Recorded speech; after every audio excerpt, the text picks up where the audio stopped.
So welcome to our third series of our house webinars.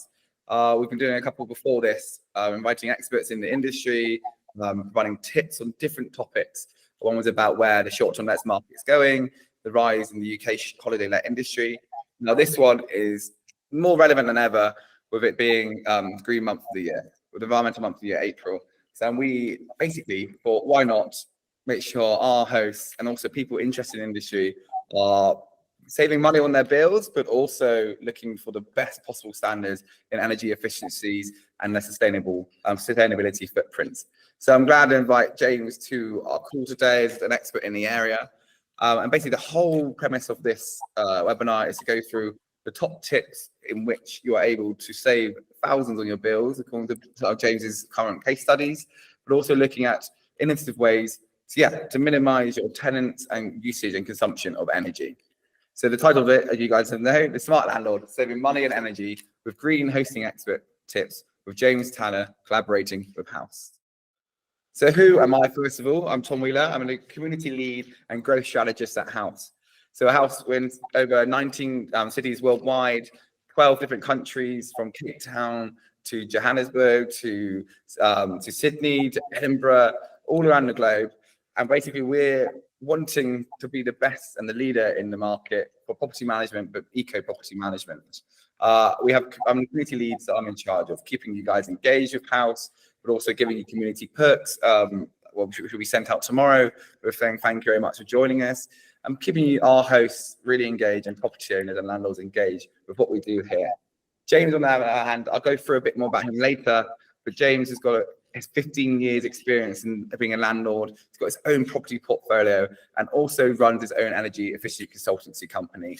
He helps HMO landlords, people in the short-term let industry, and all across to service accommodation to really optimize their short-term let energy and reduce the bills that landlords face and may put off landlords entering the short-term let market. So why are we doing this today? So it's quite interesting. One of the account managers here came to me as a growth strategist and was like, right, I've got these concerns from my landlords and my property owners with regards to the short-term let industry and bills. Is there anything they can do? We reached out to James with regards to the issues. He's come back with a whole plethora of different strategies to put forward to our hosts. And with that, we thought, why not share this with the wider world? And I know people joining us across the world, these sort of actions you are able to do. It's not just based in the UK or totally UK, it's based across the UK. Although Houst is a London tech company, we also have properties across the world, as I said earlier. So it's really important that our hosts have the same opportunity as the UK market. So what is the trend in the market towards sustainability hosting and eco-hosting? So Booking.com, one of our biggest partners, released a report in 2022 saying that 78% of global travelers are looking to stay in sustainable properties, at least in the next coming year. So that's the current year we're in, 2023, and we're seeing a massive rise of all of our landlords who have hit these certifications from these platforms and also incorporated some of the tips and tricks that James will present to you later. So Booking.com also found that 57% of the travelers would feel better about staying in a particular accommodation if they knew it had a sustainable certification.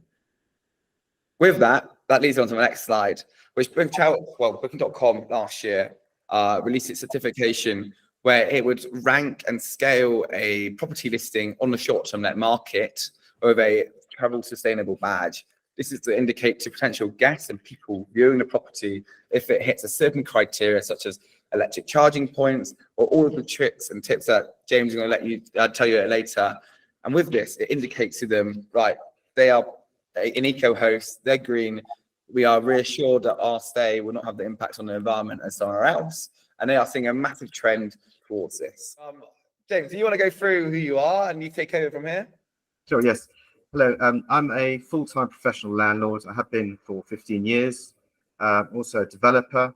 We set up a family landlord business. We have 17 properties. We bought an Edwardian 5-bedroom house and reduced the heating bills from £2,500 to £900 a year. We're an approved speaker for the Property Investors Network about energy efficiency. And I recently attended a domestic energy assessor's EPC course.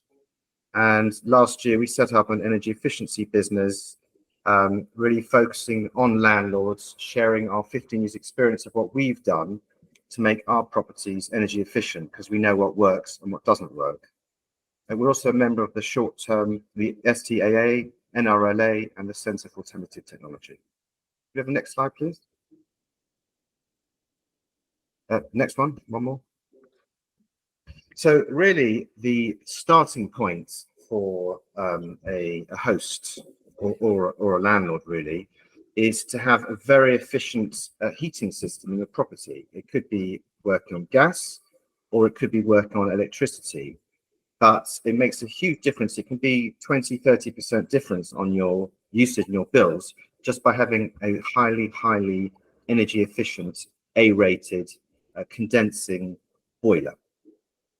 So that's very important. Next slide, please. So heating and electricity bills, as we all know, are going through the roof, not just in the UK, but everywhere. So it's really important for hosts, short-term let landlords, to really get a handle on controlling the heating, hot water, and the electricity in your property. And also, it's absolutely crucial that the host monitors the actual usage per month by taking meter reads, setting up online billing with whichever provider you use, so you get a real handle on what's actually happening in your property. So as an example, last year I rented 2 different short-term let properties, and there was a thermostat in the properties, and I could turn the thermostat as high as I wanted and have it on all day and all night if I wanted. And if I went out for the day, it would still be on, really boiling hot. And the host would be the one footing that bill. So that's really something that needs to be thought about very carefully. And to really sort of manage that, the host needs to sort of manage and control what's going on with the heating and the hot water, and analyze the usage very closely. So in one of our properties, this picture that we show here, we've actually locked the timer. So whilst we can give we have thermostatic control valves on the radiator, so the guest, if it's a short-term rental, or the tenant, if it's a long-term rental, can adjust the heating in the bedrooms, but we have control over the timer and the temperature for the house. Next slide, please. So the way boilers are configured by the manufacturer all over the world actually is that what they're sort of aiming for is that when someone turns on the tap or turns the shower on, the hot water comes out straight away. And the way they do that is it keeps firing all the time, firing up, using up a lot more gas or electricity with an electricity boiler to keep that water warm. But effectively that's wasted. That's wasted energy that's being used. So they have, most boilers have an eco mode. If you select that eco mode, it won't do that. It won't sort of keep firing up to heat hot water that's not being used. So that's well worth doing. That takes 10% off the bill straight away. Next slide, please. So heating controls. This is probably the most important slide of my whole talk for hosts, whether they're short-term, medium-term, or long-term landlords. My wife was traveling in the US recently with our son, and she was renting a short-term accommodation for a few nights in Indiana. And we got in touch with the host in advance. We said, can my wife adjust the heating controls in the property when she's there? Because it was actually even though it was springtime, which was actually very cold in Indiana a few weeks ago. And the host said to me, no, she can't control the heating. She's got no control over it at all. It's all controlled by him. I thought that was great. I thought that's actually really good, because it allows the host to sort of get a handle on what's actually happening, how much heat's going to be used, heating's going to be used, so the bills don't run away with themselves. That's a really good idea. And there's so many ways of doing that now, so many apps and systems to actually control the heating and the hot water remotely by the host. And even also the temperature inside the property. So that's something that I would strongly recommend that all hosts consider. And it's a relatively low-cost measure, and can reduce hosts' heating bills 20% or more by doing that. So that's really, really crucial. If you do have a traditional room thermostat in your host property, it's very important that there's nothing around it, no furniture around it, there's no curtains around it or a radiator around it, so it can genuinely get a feel for the correct, accurate temperature in the room. Next slide, please. James, I was going to add to that. We had a host the other day. It had a technology called a partnership with Minute. You guys, it's one of the biggest brands in Sweden currently into the smart thermostats. And what was really clever, they had this app which would it would sync up to when the bookings and the check-in and the check-out were. So when someone checked out at a time, let's say 10:30 in the morning, it would automatically turn off the heating.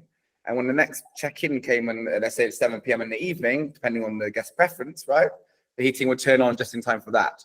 So we had one of our hosts was saying how game-changing that was, and we're looking at potentially partnering with Minute and rolling that out for a lot of our hosts. It's just really interesting that such a clever way to stop, as you're saying here, heating control between check-in and check-out.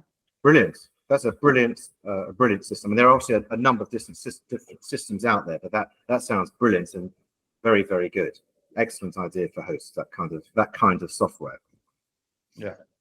So for properties that have gas as their main central heating system, with a radiator and pipework around the property, what happens is the way the system works is hot water goes around the radiators to make the radiators warm to produce the heat.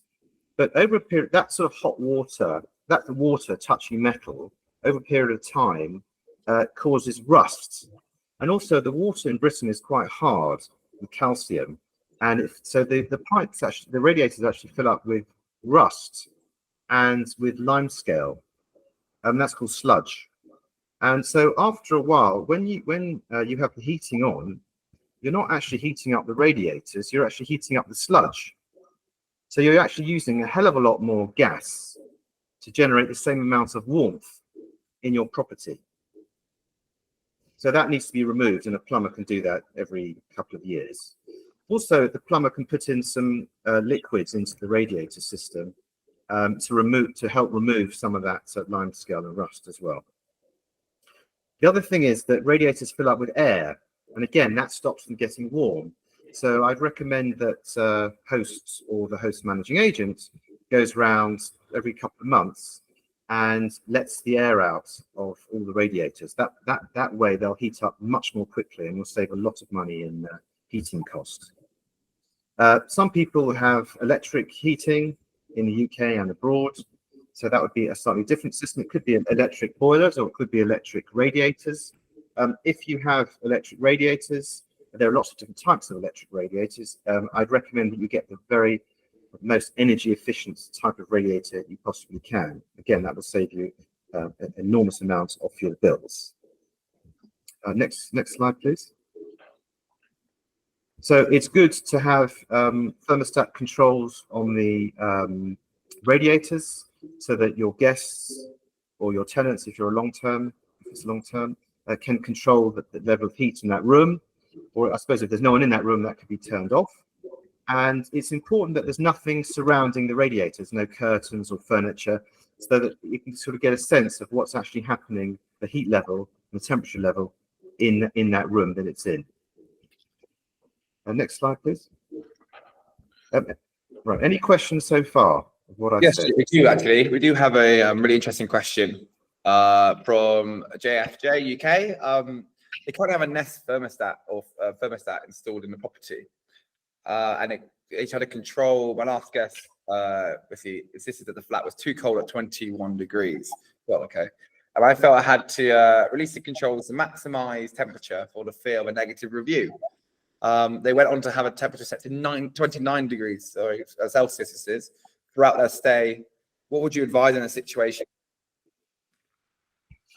Well, that's a very good question. I think the priority from the host's point of view is to have the guests happy and happy with their stay, so they give nice reviews afterwards. So I agree with that on the one hand. On the other hand, what I think is unreasonable is if there's a huge amount of excess wastage. So fine, when that guest is in the property and they want it nice and warm, well, no problem. We'll let them have it 29 degrees. But they're not going to be in that property 24 hours a day, 7 days a week for the whole time they've rented it from you. So when they're not there, that needs to be controlled so it's done differently. We've had an example of this for a house of one of our hosts, right? So they came with this sort of question. He found all the lights left on, there's no one in there all day.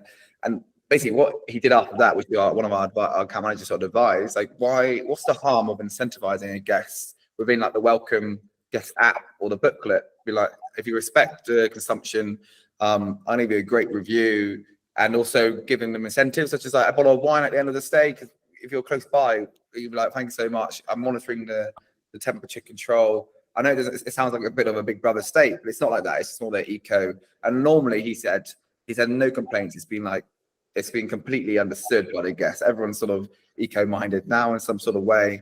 It's almost laziness from the guests we're seeing of not caring. It's not their property. It's not their bills. They have the right to turn the temperature up. Don't get me wrong.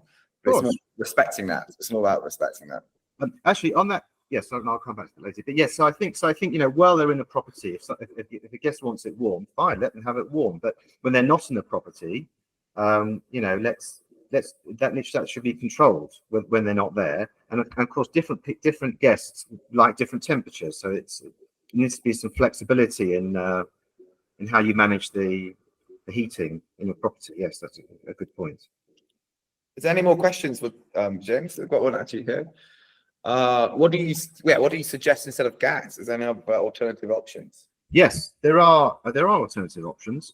The future of heating in the world, the UK, not just the UK, but actually in the whole world, is to come off fossil fuels, to come off gas.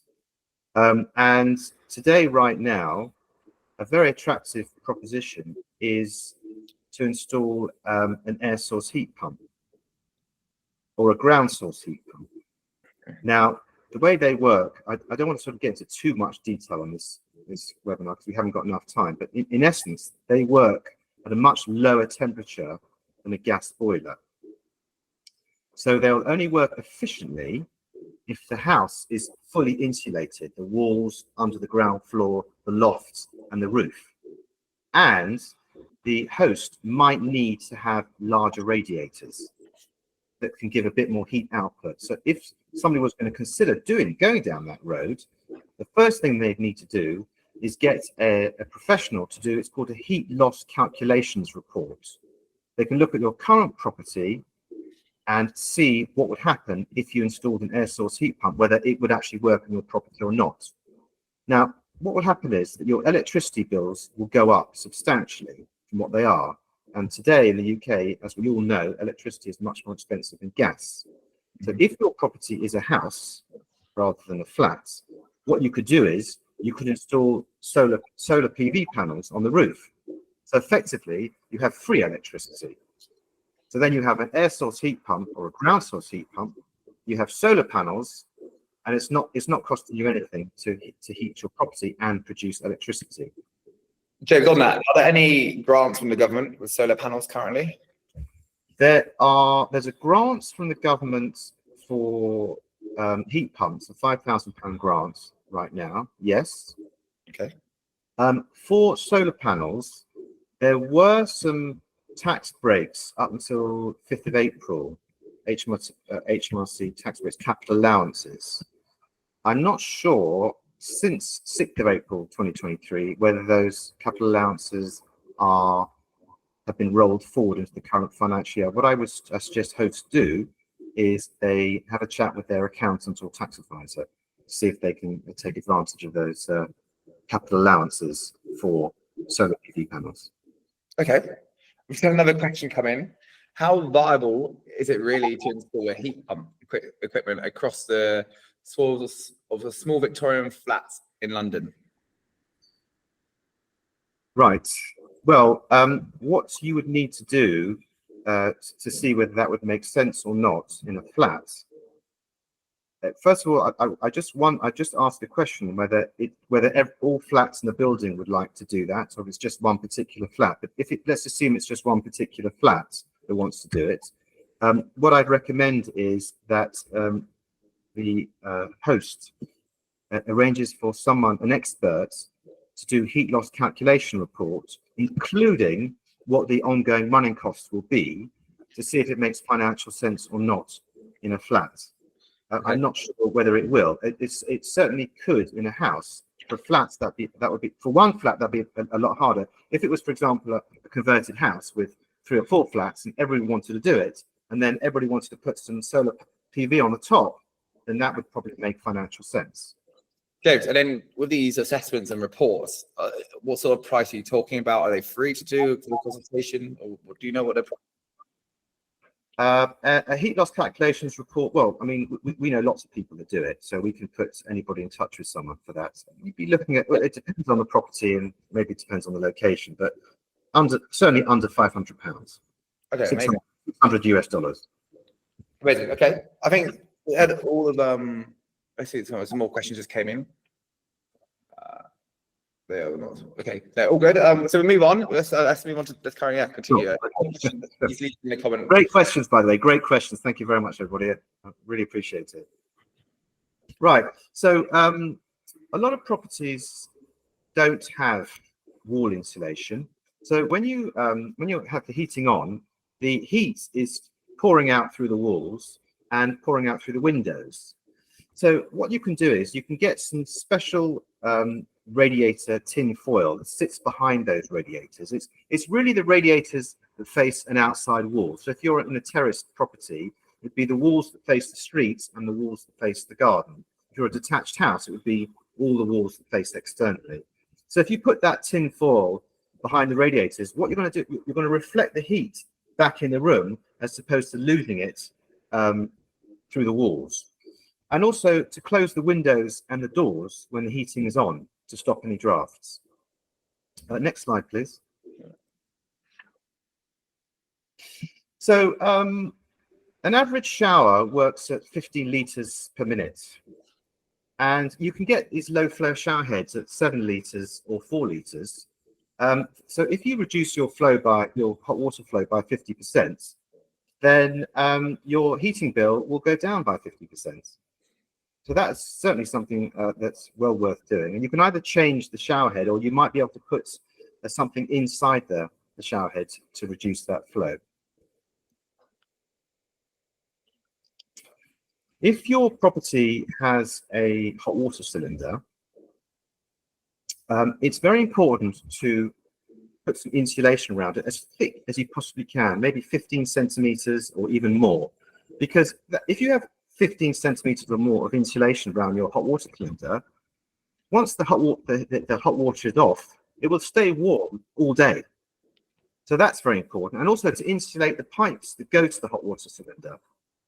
The other thing that's crucial is if you are thinking of buying a property or gutting a property and replacing the heating and hot water system, it's very important to think about the size of the hot water tank. Because if you have a water tank that's, say, twice as big as you need, then you'll be heating up a huge amount of water that's just going to go cold. Mm-hmm. So it's worth thinking about how many showers you have in your property, whether you're going to put these low flow shower heads in, whether you're going to put them in at 7 or 4 litres. And then you can sort of work an average time in the shower is about 6 minutes. So you can work out what size hot water cylinder you actually need. Okay. Next slide, please. James, quickly, how much will it cost to basically insulate a boiler? I know it's variable to size, but what sort of material do you use? To buy a hot water cylinder insulation from a DIY store costs about 30 quid. Okay. So it's a massive saving. It's a small investment, a big saving.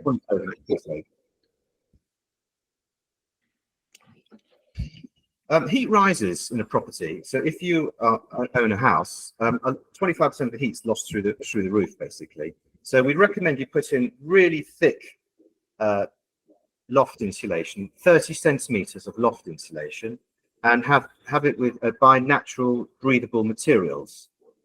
And that will really help reduce your heating bills overnight dramatically, at least 10%, if not more. The next slide, please. So this is a property that we built, and it was originally 2 flats, and we knocked it down and we made 6 small flats. And the actual walls, the wall you can see, is actually 2 walls, and it's got a gap in the middle. It's got a cavity.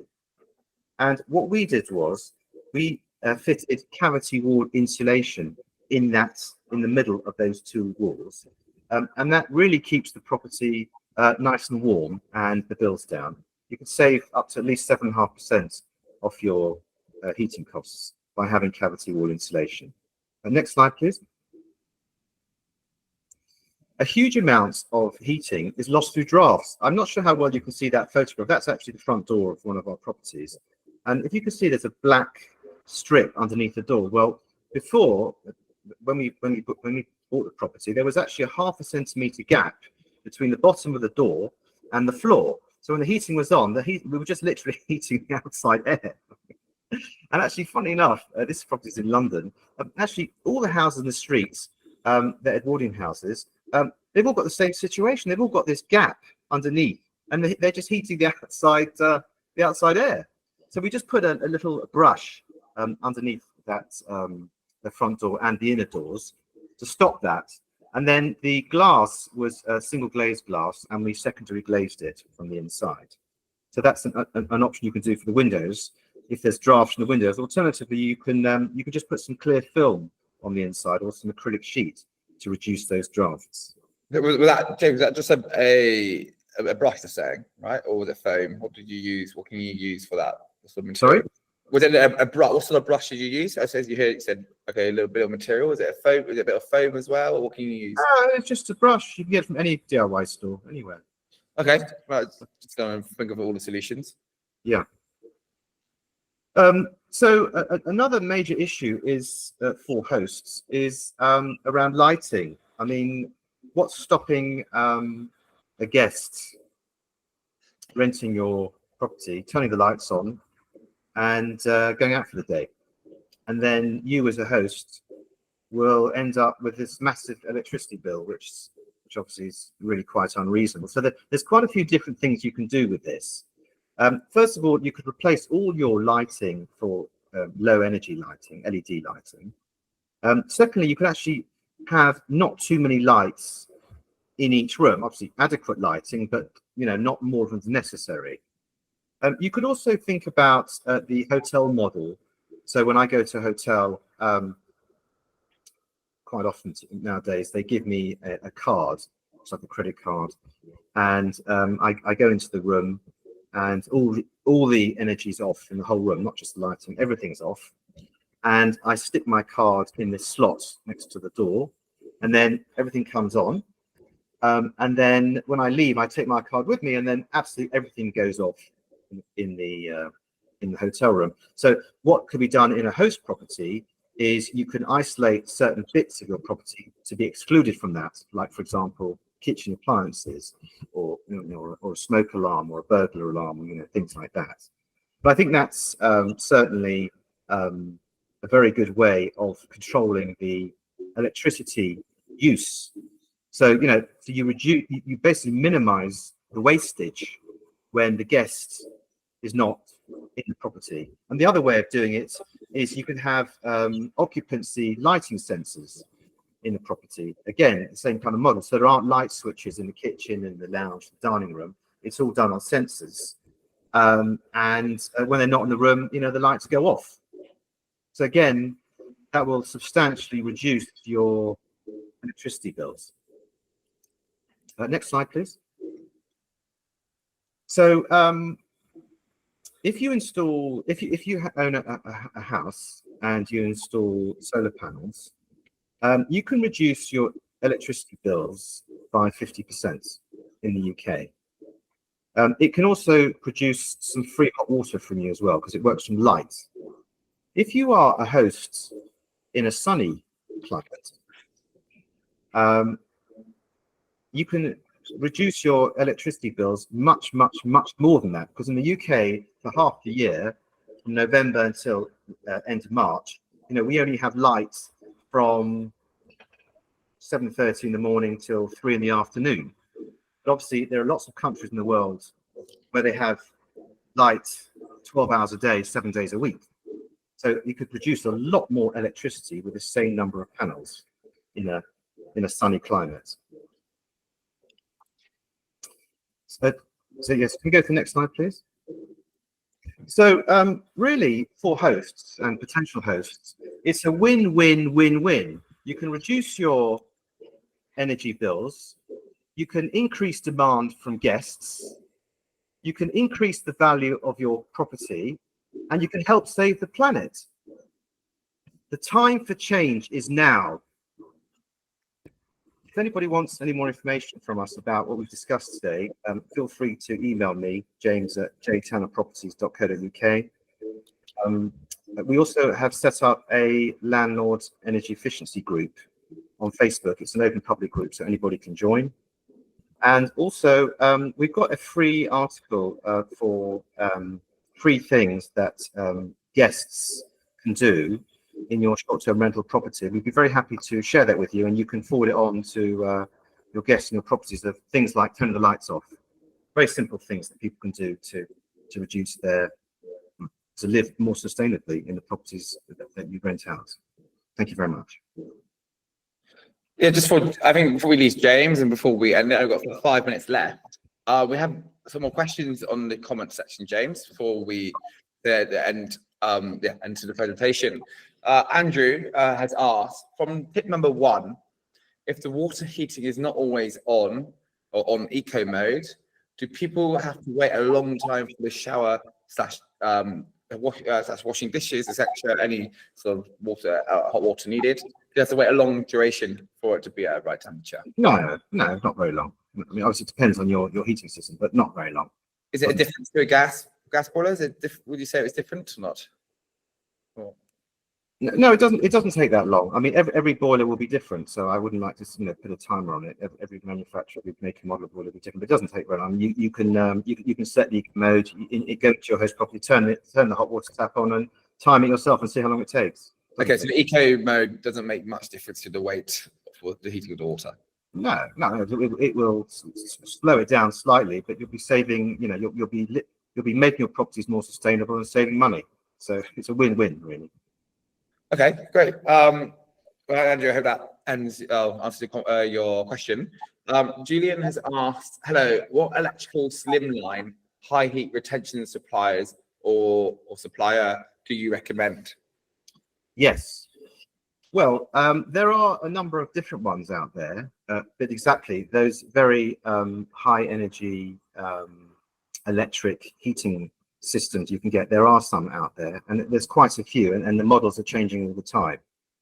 So if whoever's asked that question, if you don't mind passing me their email address, I'll be very happy to give them a link to the manufacturer of those very highly efficient radiators. What's the person's name, please? The delegate's name, please? Julian Batch. Apologies if I pronounced that wrong, but yeah. So I think I'll quickly go to the next slide quickly.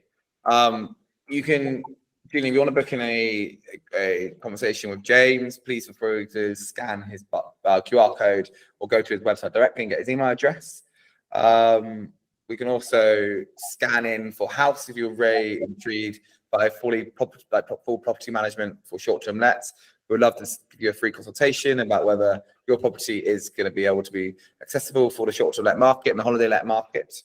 So if you want a conversation directly with our consultants, with James about energy, or with us about property management and what the holiday let industry can do for you, please, scan the QR code here. You can book in calls with both of us. But before, so Dave, I hope that helps with regards to the link if you just want to scan that. Before we end the conversation, please leave any comments or type any comments in the in the query section on Google Meets. If not, don't worry, we will be sending out an email tomorrow to everyone who attended with some of our community perks, which you may want to be interested in, along with James's contact details. If you want to reach out or need his advice about any sort of question you have, James is very willing. I think I'm speaking on behalf of James here, but he's very open to discuss anything to do with energy efficiency and sustainable properties. Likewise, if you're already a host doing Airbnb, we're happy to give you any sort of options with linen suppliers, anything like that you think, God, these guys are doing it right. They're professionals. They know where the best people are. So, Jane, I think we want to finish off by saying something at all. Sorry? If you want to finish off and say goodbye and thank you to everyone joining. Oh, yes, well, thank you very much for being part of our webinar today, and we're very grateful for all the questions you've asked both of us. It's very interesting, and we'll certainly send the information that's been requested to the people who's answered. Thank you. Well, thank you very much for all attending. I hope you have a lovely Wednesday evening and enjoy the beautiful English weather we've got today. And enjoy that. Finish that glass of wine off. All right, guys. Thank you. Bye-bye.